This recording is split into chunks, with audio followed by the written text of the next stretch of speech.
এত বড় ভূমিকম্প আমার জীবনে আমি আর দেখি না, বহুত ভূমিকম্প দেখছি, এত বড় ভূমিকম্প দেখি না।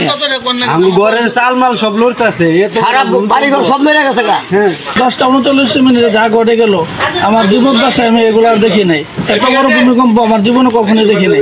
দোকানে দাঁড়াইছিলাম, এমন তো অবস্থা দেখা যায় মানে বিল্ডিং মানে এমন ভাবে নড়তেছে, মানে একদম মানে পড়ে যাবো এরকম অবস্থা ছিল। দৌড়ে বাইরে হইলাম, বাইরে দেখি যে অবস্থা। আমি ভাত উড়াচ্ছি আর কি কাজল থেকে, তখন একটা মানে আসলে একটা শব্দ পেয়েছি, ফ্রিজের শব্দ পেয়েছি।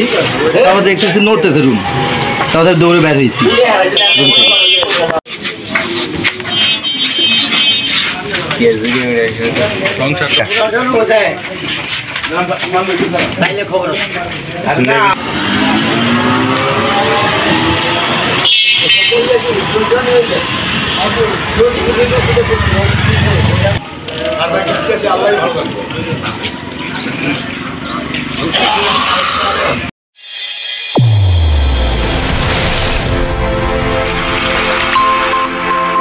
চ্যানেল A1 হৃদয়ের স্পন্দন।